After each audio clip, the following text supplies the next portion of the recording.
Bom, vamos começar a nossa noite de quinta-feira falando sobre a inspiração divina das Escrituras, que se revelou de forma especial para alguns homens durante a história. Toda a Bíblia é inspirada por Deus, mas isso não significa dizer que Deus a ditou, palavra por palavra. Mas afinal, quais são as origens da Bíblia? Quem nos ajuda a responder a essa e outras perguntas é o mestre em Teologia Histórica e especialista em Arqueologia pela Universidade Hebraica de Jerusalém. Rodrigo, você está ficando insuportável. Que é o Rodrigo Silva. Boa noite, obrigado por ter voltado. Você está bem, Rodrigo? Prazer estar com você de novo. Obrigado, muito querido. Obrigado. Viu? Várias perguntas para te fazer. Vamos lá. Primeira delas, direto ao ponto.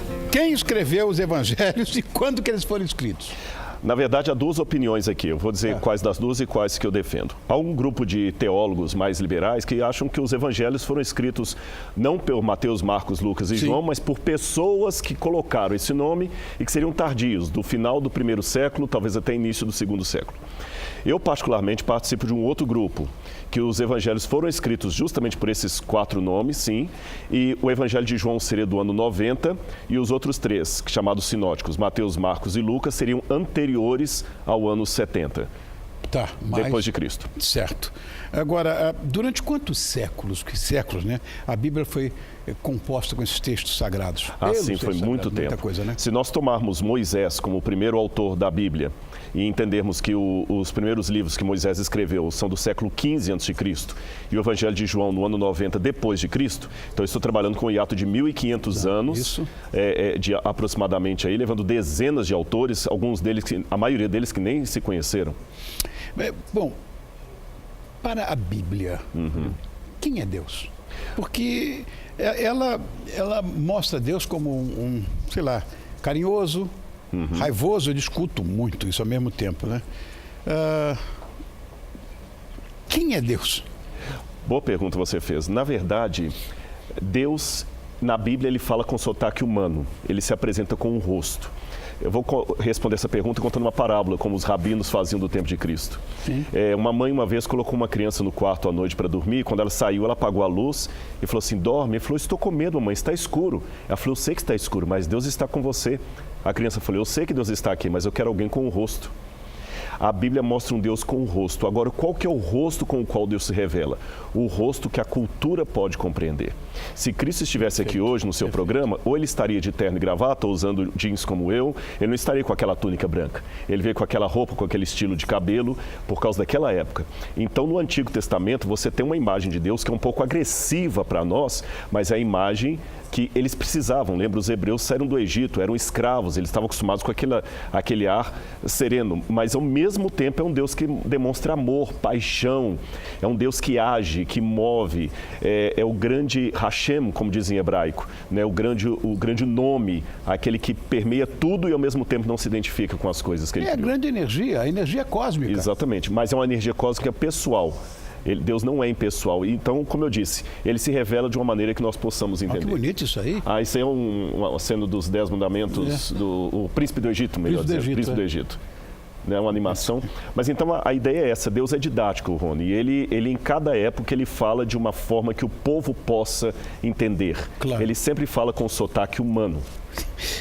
Olha, inclusive, eu acho que na Bíblia existem alguns textos, não sei se estou falando bobagem, mas que se contradizem. Com certeza, isso aparentemente sim. Aparentemente tem algumas contradições do texto. O primeiro tipo de contradição, você falou uma coisa muito certa, Deus inspirou a Bíblia, mas não a ditou. Eu não acredito que Deus ficou Moisés. Evidente que não. Bereshit, bara, Elohim. Moisés, pera, senhor, você está falando muito rápido, não foi assim, né? Como é que é hebraico? Bereshit, bara, Elohim. Né? O que significa isso? No princípio criou Deus, Elohim. Então Deus não foi ditando assim no hebraico. Então existem certas contradições periféricas. Um evangelista falando que Jesus estava entrando em Jericó, o outro falou que Jesus estava saindo. Um dos dois errou. Mas isso não traz problema, o importante é que ele esteve em Jericó. Agora, essas pequenas discrepâncias ajudam como a prova que a Bíblia não foi editada nem para corrigir. Porque uma das acusações é essa, ela foi mudada pela Igreja Católica na Idade Média. Se ela fosse mudada, essas discrepâncias não estariam ali. Segunda razão, por que Deus deixou as discrepâncias? para mostrar que é um livro de inspiração divina, mas ainda humano. E a linguagem humana tem discrepâncias. Você sabe disso, tem discrepância.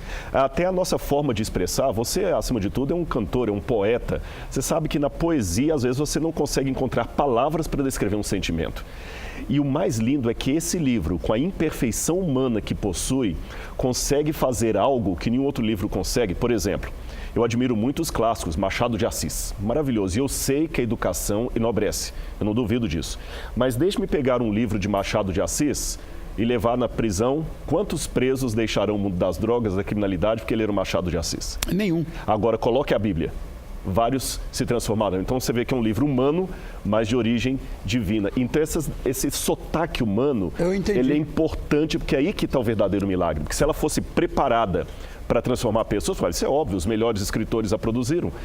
Mas olha, tem tantas traduções da Bíblia. Por exemplo, durante muito tempo eu fui salmista. E o livro dos Salmos, olha, são tantas transcrições, eles mudam tanto. Que isso não confunde, não complica? Deixa eu falar só uma frase sobre os Salmos, porque já que você mencionou, os Salmos são uma das partes mais fascinantes da Bíblia, porque em toda a Bíblia é Deus falando com o homem. E eu vou te dizer por quê. A Bíblia é Deus falando com o homem, no Salmo é o homem falando com Deus. Isso. É como se Davi sentasse aqui e falasse: Senhor, estou chateado, o Senhor nos abandonou, Israel está queimada.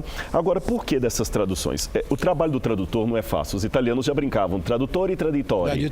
Né? O tradutor é um traidor. Porque a arte de traduzir não é fácil. Eu vou dar um exemplo da sua área, já que você falou salmos são música. Se traduz poesia? Não. Não. Você faz uma versão. E essas versões, quer dizer, na verdade, por exemplo, o 23... que é o meu salmo predileto. O Senhor é meu pastor, nada me faltará. Ele tem um monte de textos que se diferenciam. Exatamente. Até no original hebraico, quando se diz o Senhor é meu pastor, nada me faltará, o sentido não é que eu vou ter tudo, uma casa com um helicóptero no fundo do quintal e um submarino na minha piscina, não. Claro. O Senhor é meu pastor, de nada terei falta. Agora, hoje nós temos uma vantagem, porque como você tem uma Bíblia mais em linguagem jovem, outra numa linguagem mais poética, outra mais... Agora, todas são... Não existe tradução perfeita. Eu sugiro às pessoas o seguinte: Bíblia não é para ser lida, é para ser meditado de maneira gostosa. Claro. E pegue várias versões, pegue a Ave Maria, a Bíblia de Jerusalém, a João Ferreira de Almeida, a nova versão internacional. Faça um estudo da Bíblia. Olha, uma coisa, nós vivemos num mundo hoje absolutamente chato, em que não se pode fazer nada, porque tudo é politicamente incorreto, porque tudo é ecologicamente incorreto. Uma chatice. Isso me incomoda profundamente. No entanto, na Bíblia, existem relatos de casais incestuosos, por exemplo. Até porque, na época, era comum, né, os familiares, se relacionarem entre si, se cabe isso. Na verdade, por exemplo, vamos pegar o caso do Egito. Você pega a história egípcia, os faraós sempre casavam irmãos com irmãos. Irmão com irmão, é verdade. Né? A Hatshepsut casou com o meio-irmão dela, né? Foi. E vários deles, assim, grande faraó, menina, né? Sim, uma mulher faraó, né? Porque ela não queria justamente aceitar a situação ali do Tutmosis III. Embora tenha usado até a barbinha postiça. A barba postiça e vestido roupas de homem. De homem, é verdade. Quando estava em público. Bom, então ali, como Moisés viveu no Egito, ele pegou aquela cultura, ficaram 200 e tantos anos no Egito os hebreus, é lógico que eles apreenderam aquela cultura. E você vê, por exemplo, a mãe de Moisés, Joquebede, casou com o sobrinho. Foi. Não é isso? Você vê o sobrinho. No caso de Abraão também, ele era casado com a meia-irmã dele. Agora, devemos lembrar uma coisa. Lembra que eu falei que Deus é didático? E o que a gente aprende numa questão de didática? Se a pessoa está nas primeiras letras, um cantor, até ele chegar a um Ronivon da vida, ele vai passar por primeiros estágios, onde ele cometerá determinados erros que você não vai aceitar no estágio mais avançado. Então Deus também vai progressivamente cuidando do povo, e algumas coisas que você toleraria nos anos iniciais, você não aceita. Não sei se você está compreendendo onde eu estou querendo chegar. Quando você está numa escola, você não vai exigir do primeiro anista o conhecimento do quarto anista. Você vai deixando, ele vai cometer alguns erros ali que são normais, lá na frente ele já tem que ter corrigido aquilo. Então Deus foi tratando com o povo assim, passo a passo, ensinando. Então algumas coisas, algumas práticas que Deus não aceitava, ele tolerava circunstancialmente por causa da ideia da época. E depois, com o tempo, ele foi corrigindo. Não somente isso, os homens tinham 2 mulheres. Depois eles falaram, olha, não é bom vocês fazerem isto, os homens tinham essas relações incestuosas, como você mencionou. A Bíblia não endossa tudo que ela descreve, isso é importante ser dito. Olha, é um livro histórico. Eu me lembrei que você trouxe aqui algumas coisas, algumas relíquias já, e algumas dessas relíquias comprovam, na verdade, muita coisa. Hoje é moda hoje no mundo inteiro, isso já aconteceu algumas vezes, a total descrença da existência de Jesus de Nazaré. É uma lenda e tudo. Olha, isso aí, Claro. por exemplo. Isso aqui é uma coisa muito interessante. E eu estou apresentando no seu programa, eu acho que em programa de televisão no Brasil, é a primeira vez que essas duas coisas vão aparecer. Opa, então Porque fala. isso aqui tem um mês que foi descoberto em Israel. Né? Tem um Uau. mês. Isso aqui é um pedaço de selo que foi escavado em Jerusalém, no sudoeste, perto do Templo Monte, onde provavelmente é o Palácio de Davi, Elat Mazar está escavando, e encontraram um pedaço de um selo real. O que está escrito aí? Aqui em cima não dá para ler porque está apagado. Aqui está Lamed, que é pertencente a em hebraico, e Shayahu, Lamed, que é Le, Nav, e Shayahu é Isaías. Pertencente a Isaías, pertencente ao... Parece que é a palavra profeta, faltou uma letra. Aqui está escrito Nav, se tiver Navi com o Aleph no final, que é profeta, só que a última letra está apagada. Então, assim, eu vou falar que existe 50% de chance desse ser um selo original do profeta Isaías. Uau! O que eu não posso afirmar com segurança que é? Duas coisas. A primeira parte de cima está quebrada e a última letra não aparece aqui. Está Nav, pertencente ao Nav. Falta o Aleph. Falta o Aleph. Então eu não sei se está escrito realmente Navi, que seria profeta. Então nós temos uma coisa interessante. Ainda que não seja o profeta Isaías, nós temos um nome de... Claro, né? claro. E Tem mais adaptado uma outra relíquia aí, Tatá, para mostrar? E esse aqui é mais interessante porque esse foi... Mas está escrito em grego. Esse é em grego. Esse aqui é em grego. Isso aqui, eu recebi a notícia disso enquanto estava vindo para cá.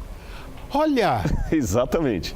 Então você pode falar para os telespectadores que estão nos assistindo que isso aqui é inédito mesmo. É o seguinte...